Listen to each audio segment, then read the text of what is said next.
G'day everyone, Max here from Evidence-Based Football Manager. This is part 10 of my FM23 training analysis video series. There's a lot of content I want to cover today, so let's dive straight into it. Alright, this is a training schedule that you've all been waiting for. I present to you Evidence-Based Training Schedule version 23. It's pretty similar to the alpha version of my evidence-based training schedule that I showed you in the part 8 video, but I just made some minor rearrangements to it. So let's take a look at it together. Okay, Monday, defending, attacking, and physical. Tuesday, match practice and attacking. Wednesday, I left it empty because sometimes matches are held on Wednesdays. Thursday, defending and physical. Friday, match practice and defending. Saturday is another match day, so I left it empty. And Sunday is ground defense and physical. So this is a schedule that's designed to cater for a 2-match week, but you can use it for a 1-match week or no match weeks as well. All these rest sessions are deliberately placed where they are. Whenever you have an away match, traveling uses up 2 slots in the week. The middle slot on the day before the match, and also the first slot on the day after the match. So I've deliberately left those 2 slots empty in my schedule. Another thing to note is when you copy and paste a training schedule in FM23, sometimes there's a glitch in the game that kind of messes up the arrangements of these training schedules. So if that happens to you in the game, you will need to manually review your schedule and do some rearrangements yourselves. I've also prepared a separate version of evidence-based training schedule that can be used for semi-professional clubs. Semi-pro clubs in FM23 only have 4 training slots per week, and I've placed the following training sessions for those 4 slots. 1 defending, 1 match practice, 1 physical, and 1 ground defense. I will call this schedule EBTS 23 Mini. Both the regular EBTS 23 and EBTS 23 Mini will be uploaded on my Dropbox folder, so you'll be able to download those files there. I will now show you how much player growth can be achieved in FM23 when you use my training schedule. The aim of any custom training schedule in Football Manager is to outperform the amount of player growth that can be achieved from the default training schedules that are provided by the base game. So I will show you now that it can be achieved using EBTS 23. As always, I'm using my custom test league setup for all the tests shown in this video. The test league save file will also be available for downloading in my public Dropbox folder. The first thing I needed to do was to establish the control. So what I did was I tested and recorded the amount of player growth when the players in the test league use the default training schedules throughout the season. Actually, I have established this control before, all the way back in part 6 video, I think it was. But that test was done a few patches ago, a few months ago. So I just did these tests again on the current patch, just to make sure that the control is up to date. I established 2 sets of controls. The first one using a save file where player injuries were deleted from the database, and the second one without deleting the injuries. After establishing the controls that will act as a baseline, it's time to test the effects of EBTS 23. I applied EBTS 23 to the teams in the test league, and I recorded the amount of player growth when EBTS 23 schedule was used throughout the season. Again, I ran 2 sets of tests. The first one where player injuries were turned off, and the second one where injuries were turned on. I usually do 10 independent trials for all of my Football Manager experiments, which usually produces pretty reliable results. But for the tests shown in this video today, I did 20 trials because I really wanted to boost the sample size and make sure that the statistics are as reliable as possible. And let's take a look at the results. I have 4 tables here for comparison purposes. The first table is the control when injuries were turned off. The second table here is the control when injuries were turned on. The third table here is when the players used my evidence-based training schedule throughout the season with injuries turned off. And the last table here is when the players used evidence-based training schedule with injuries turned on. Okay, it's a lot of numbers here, which is a little bit confusing. So in order to make the comparison a bit easier, what I've done is to pick out a few metrics that I think are important in assessing the strength of a custom training schedule.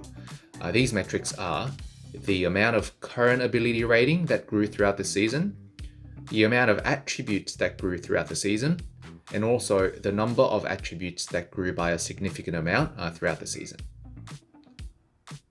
So as you can see from this table, EBTS23 showed superior performance compared to the control in all of these metrics except for the growth of goalkeepers when injuries were turned off.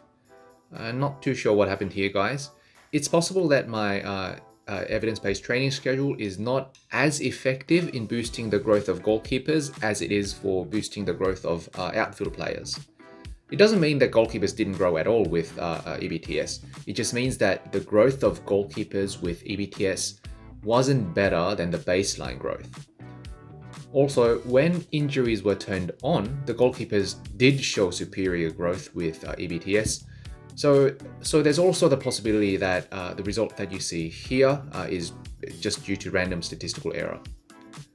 For outfield players though, I think the result is indisputable. The amount of growth from EBTS23 is superior to the control in every single one of these metrics. EBTS23 is better at promoting player growth compared to the default training schedules, at least under my test league setup.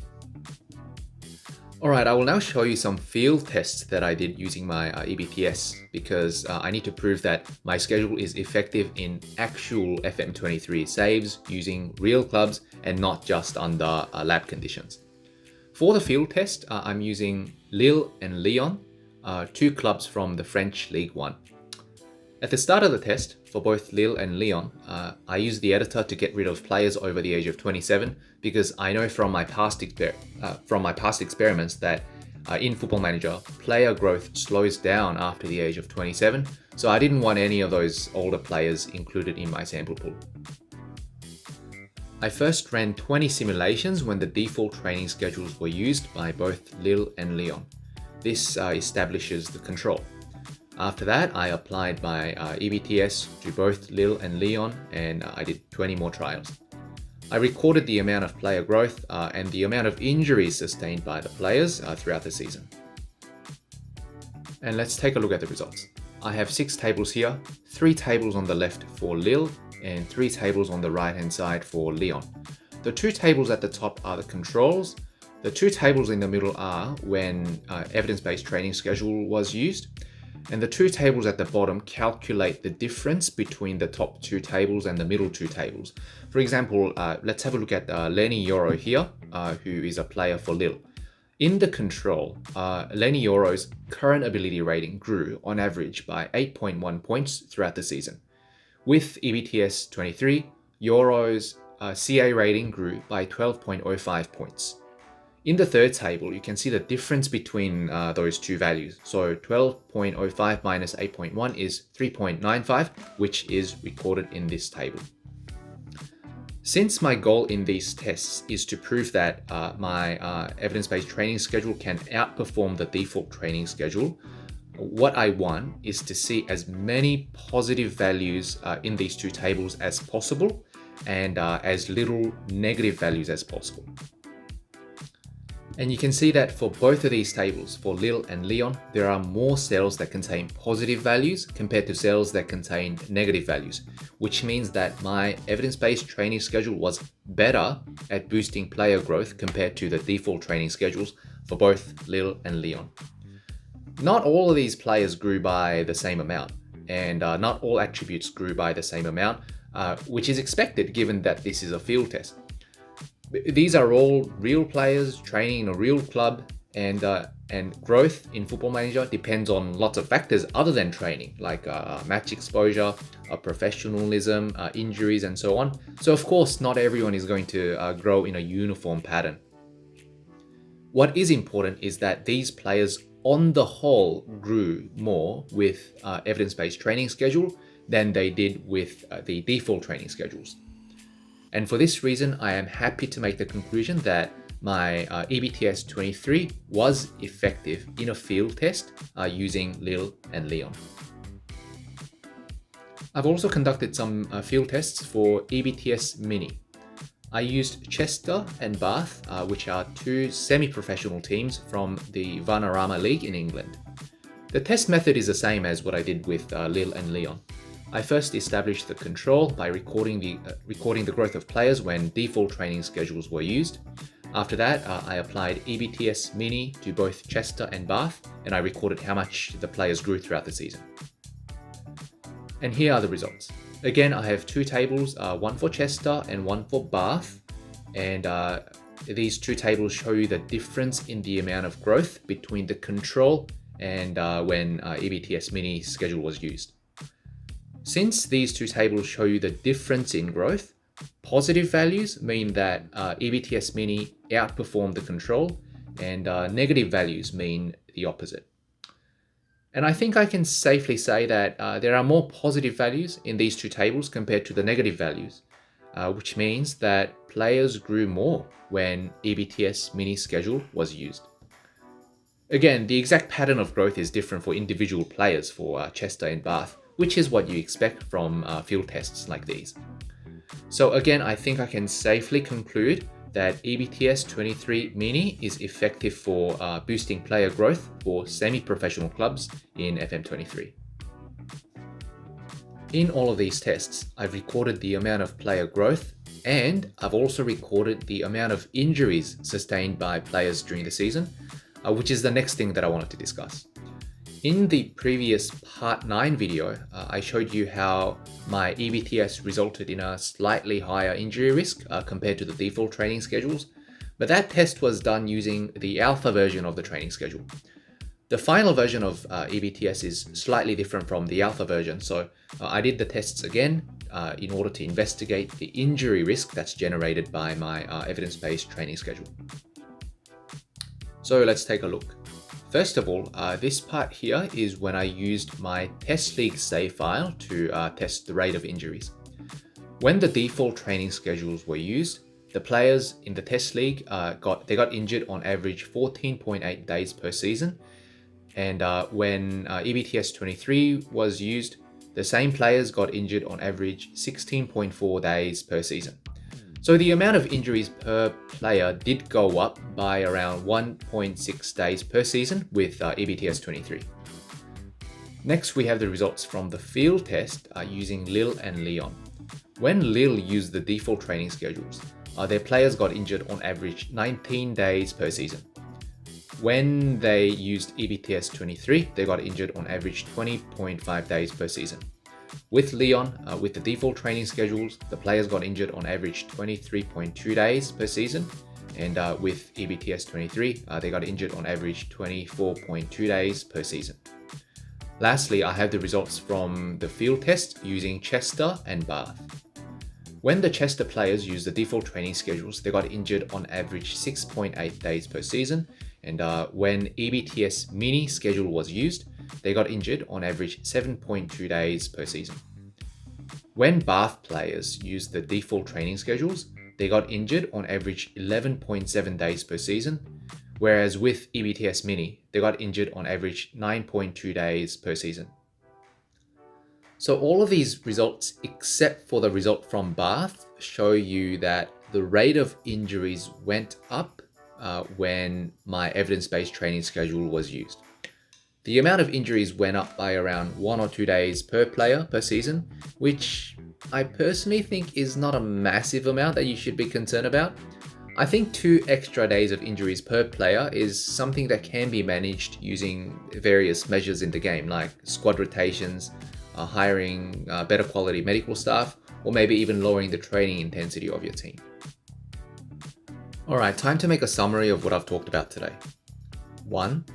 EBTS23 is better at boosting player growth compared to the default training schedules that are provided by the base game. The evidence for this was acquired from both my test league lab environment and also from a field test that I did using Lille and Lyon in the French league. 2. The mini version of EBTS23 can be used for semi-professional clubs that have limited number of training slots per week. EBTS23 Mini is better at boosting player growth compared to the default schedules, as evidenced by the field test that I did using Chester and Bath from the Vanarama League. 3. Both EBTS23 and EBTS23 Mini will raise the injury risk of your players by around 1 or 2 days per player per season, which I think is not a massive amount, but do be mindful of it regardless. Now, I did want to make some additional remarks regarding my training schedule. 1. This training schedule is aimed at one thing and one thing only, which is to boost the growth of your players as much as possible. It doesn't consider other aspects of training like raising team cohesion or boosting hidden attributes. This is because the primary aim of this training analysis series has been to uncover the game mechanics related to training and using a process of reverse engineering to construct a custom training schedule. I had to isolate other aspects of the game like team cohesion as much as possible so that I could focus exclusively on training and its effect on player growth. 2. EBTS23 is designed to be one size fits all. You can use it during pre-season, mid-season, 2 match weeks, no match weeks, it doesn't matter. There is no evidence to suggest that the pattern of player growth is any different just because it's pre-season. There's this popular myth among Football Manager players that you should be doing more physical training during pre-season, which is a myth that I have a problem with, and I'm not going to go into too much detail here. But you can use my EBTS23 during pre-season without making any changes. And also, you don't have to feel compelled to fill up every single empty training slots in your calendar. I have done some experiments in the past, which I haven't published online, but I've found that the more number of training sessions don't always lead to additional growth. The relationship between the number of training sessions per week and the amount of growth is not perfectly linear. So my EBTS23 does contain some empty slots, but don't worry about them, you can leave them as they are. 3. I'm not saying that my training schedule is the best possible schedule that can boost player growth. There are 51 different types of training sessions in FM23 and 21 training slots per week. So the number of possible combinations is astronomical. And of course, there could be other combinations out there that can boost player growth more than my evidence-based training schedule. But the training schedule that I offer is the best that I could come up with based on the evidence that I've gathered. Guys, both EBTS23 and EBTS23 Mini will be uploaded in my Dropbox folder, link provided below. Download it, try it, and let me know how you go with them. Leave some feedbacks in the comment section below and I'll reply to them as much as I can. Everyone, thank you so much for all the support. You guys are the best. This training series is not over, by the way. There are a few more game mechanics related to training that I wish to investigate a bit further. So this training analysis series will continue. But yeah, at least the training schedule is done. Okay guys, thanks again and I will see you all next time.